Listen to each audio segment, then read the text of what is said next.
अस्सलामुअलैकुम प्यारे दोस्तों।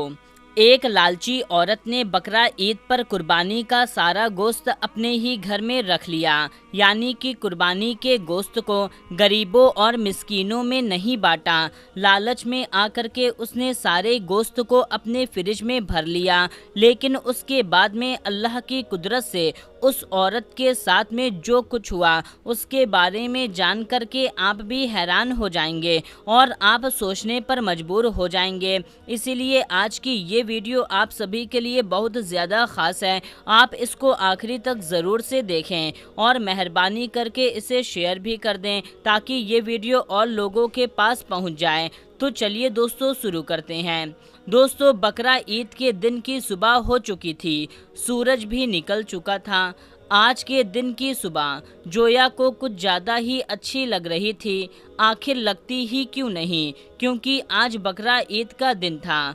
जोया अब्दुल भाई की 8 साल की बच्ची है। जोया के अब्बू जैसे ही ईदुल अज़हा की नमाज पढ़कर वापस अपने घर आए तो जोया खुश होते हुए अपने अब्बू से पूछने लगी, अब्बू जान, आज तो बकरा ईद का दिन है, आज तो हमारे घर पर गोश्त आएगा ना? या फिर पिछले साल की तरह इस बार भी हमारे घर पर कोई गोश्त देने के लिए नहीं आएगा? तो इस पर अब्दुल भाई ने अपनी बेटी जोया को तसल्ली देते हुए कहा, हाँ मेरी बेटी, हमारे घर गोश्त ज़रूर आएगा। इस बार तो हमारे पड़ोसी डॉक्टर साहब ने कुर्बानी का बड़ा जानवर लिया है, और हाँ, वो मास्टर साहब भी तो कुर्बानी का बकरा लाए हैं। उनके घर से हमारे लिए गोश्त ज़रूर आएगा। सब्र रखो मेरी बच्ची, हमारे घर में गोश्त ज़रूर आएगा।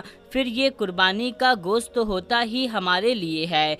आज इमाम साहब भी मस्जिद में यही बयान कर रहे थे कि कुर्बानी के गोश्त के 3 हिस्से होते हैं, उनमें से एक हिस्सा गरीबों और मिस्कीनों का होता है, तो उस हिस्से में से हमारे घर ज़रूर गोश्त आएगा। ज़रा सब्र रखो, हम ज़रूर गोश्त खाएंगे, अल्लाह पर भरोसा रखो। फिर ऐसे करते करते दिन के 12 बज गए, मगर अब्दुल भाई के घर पर कोई भी गोश्त देने के लिए नहीं आया।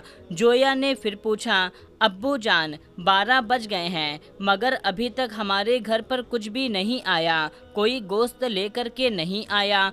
तो अब्दुल भाई ने फिर अपनी बेटी को तसल्ली देते हुए कहा, मेरी बच्ची ज़रा सब्र रखो, अभी तो उन्होंने जानवर ज़बह किया होगा, अभी तो वो 3 हिस्से बना रहे होंगे, और जब वो अपने काम से फारिग हो जाएंगे तो वो फिर अपने घर पर ज़रूर गोश्त देने के लिए आएंगे। जोया ये सुनकर के कहा, अब्बू जान, हम गरीब हैं तो साल भर में सिर्फ एक बार ही जी भर के गोश्त खाना हमें नसीब होता है, ये अमीर लोग तो साल भर गोश्त खाते रहते हैं। जोया की अम्मी को ये बातें सुनकर के गुस्सा आ गया। उन्होंने जोया को एक जोरदार फटकार लगाई और कहने लगी, क्यों बार बार अपने अब्बू को तंग कर रही हो? तुम्हें दिखता नहीं तुम्हारे अब्बू कितने मायूस हो गए हैं तुम्हारे सवाल सुन सुन करके? जोया की अम्मी प्यार से अपनी बेटी को कहने लगी, ऐ मेरी प्यारी बच्ची, मैं टमाटर, प्याज और लहसुन सब कुछ काट कर रख दिया है। जैसे ही हमारे घर पर गोश्त आएगा मैं फ़ौरन गोश्त बना कर दे दूंगी, फिर तुम जी भर के खा लेना। ज़रा सब्र रखो और अल्लाह पर भरोसा रखो। दोस्तों, ऐसे करते करते शाम होने लगी मगर कोई भी अब्दुल भाई के यहाँ गोश्त देने के लिए नहीं आया। अब तो जोया के घर वालों का भी सब्र टूटने लगा, क्योंकि अब तो शाम के 4 बजने वाले थे।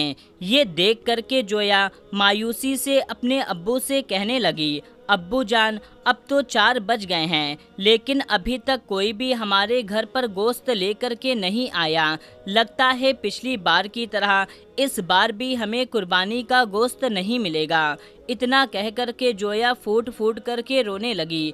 जोया को रोते हुए देख करके उसकी बड़ी बहन और उसकी अम्मी भी रोने लगी।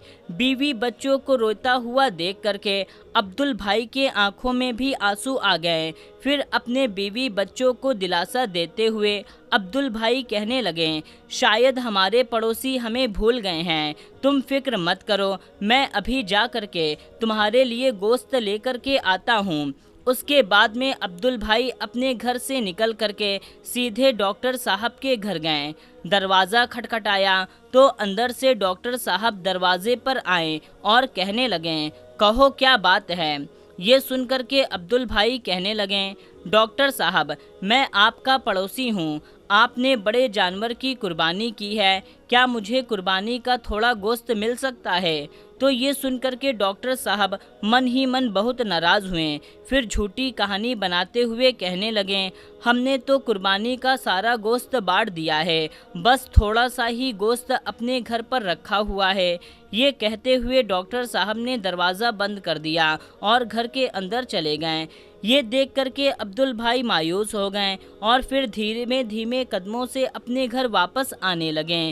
راستے میں ماسٹر صاحب کا گھر آیا تو عبدل بھائی نے سوچا کہ چلو ماسٹر جی سے پتہ کر لیتا ہوں، شاید یہاں سے کچھ قربانی کا گوشت مل جائے۔ بس یہی سوچ کر کے عبدل بھائی ماسٹر جی کے دروازے پر پہنچ گئے۔ دروازہ کھٹکھٹایا، اندر سے ماسٹر جی باہر آئے تو ماسٹر جی کو دیکھ کر کے عبدل بھائی کہنے لگے، ماسٹر صاحب آپ کے گھر پر قربانی ہوئی ہے، کیا مجھے قربانی کا تھوڑا گوشت مل سکتا ہے؟ تو یہ سن کر کے ماسٹر جی نے بڑی بڑی آنکھیں بنائی اور کہنے لگے، تم ذرا رکو، میں اندر جا کر پتہ کر کے آتا ہوں۔ اس کے بعد ماسٹر صاحب گھر کے اندر گئے اور تھوڑی دیر کے بعد ایک تھیلی ہاتھ میں لے کر واپس باہر آئے۔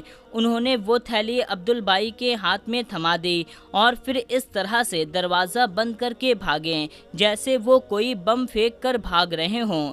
تھیلی دیکھ کر کے عبدل بھائی بہت خوش ہوئے اور پھر خوشی خوشی اپنے گھر پہنچ گئے۔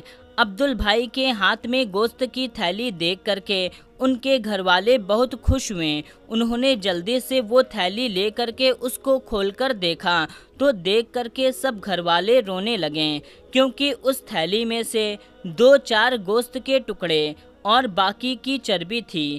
یہ دیکھ کر کے عبدل بھائی نے نم آنکھوں سے اپنے گھر والوں کی طرف دیکھا اور کہنے لگے کہ شاید اس بار ہمارے نصیب میں قربانی کا گوشت نہیں لکھا ہے۔ اتنے میں جویا کی امی کہنے لگی، اتنی ناشکری مت کرو، اللہ تعالیٰ بہت بڑا ہے، رحم کرنے والا ہے۔ میں نے ٹماٹر اور پیاز کاٹ کر رکھے ہیں، چلو میں آپ کو اسی کو چٹنی بنا دیتی ہوں، ہم سب یہی چٹنی کھا کر کے اللہ تعالیٰ کا شکر ادا کریں گے۔ دوستو اس کے بعد میں جویا کی امی چٹنی بنانے کے لیے رسوئی گھر میں چلی گئیں کہ اتنے میں باہر سے کسی کی آواز آئی، عبدل بھائی، عبدل بھائی۔ عبدل بھائی نے باہر جا کر دیکھا تو باہر منصور چاچا کھڑے تھے۔ منصور چاچا بازار میں سبزیوں کا ٹھیلا لگاتے ہیں۔ ان کے ہاتھ میں ایک تھیلا تھا جس میں 3 سے 4 کلو گوشت بھرا ہوا تھا۔ انہوں نے کہا، میرا بیٹا آیا ہے شہر سے، ہمارے لیے بہت سارا گوشت لے کر آیا ہے، ہم اتنا نہیں کھا سکتے، ہم نے اپنی ضرورت کے حساب سے گھر میں گوشت رکھ لیا ہے اور باقی کا گوشت میں آپ کے لیے لے کر آیا ہوں۔ آپ بھی اپنے گھر میں گوشت پکائیں اور خوشی خوشی کے ساتھ بقرہ عید کا تہوار منائیں۔ اتنا سارا کچھ دیکھ کر کے عبدل بھائی کے گھر میں خوشی لوٹ آئی اور سب نے منصور چاچا کو بہت دعائیں دی، اللہ تعالیٰ کا شکر ادا کیا۔ اس کے بعد میں جویا کی امی نے جلدی جلدی گوشت پکایا اور اپنے بچوں کو پیٹ بھر کر کے گوشت کھلایا۔ اس کے بعد عبدل بھائی سب گھر والوں نے قربانی کا گوشت کھا کر کے اللہ کا لاکھ لاکھ شکر ادا کیا۔ اب دوستو ادھر آپ اللہ تعالیٰ کی شان دیکھیے کہ اس شام کو ایک زوردار طوفان آیا۔ اس طوفان کی وجہ سے شہر کی ساری لائٹیں است وست ہو گئیں، جگہ جگہ پر بجلی کے کھمبے گر گئے، کئی جگہ پر بجلی کے تار ٹوٹ گئے۔ اس وجہ سے پھر عبدل بھائی کے شہر میں 2 دنوں تک لائٹ نہیں آئی۔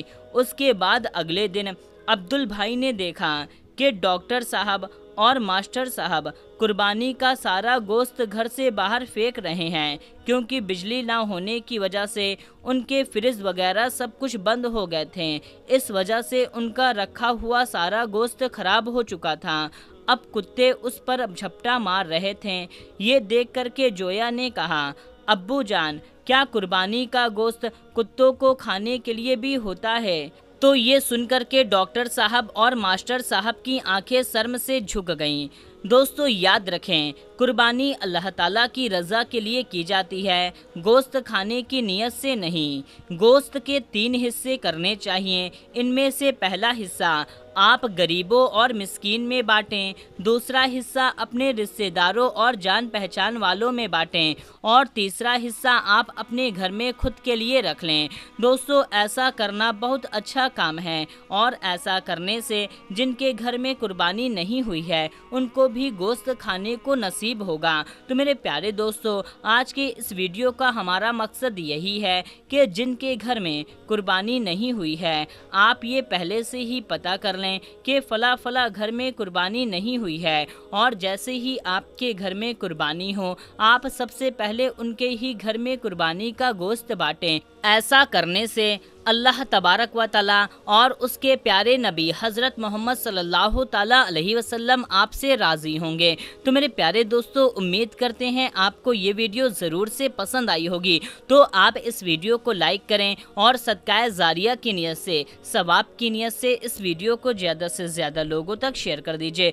तो दोस्तों मिलते हैं, तब तक के लिए अस्सलामु अलैकुम, अल्लाह हाफिज़।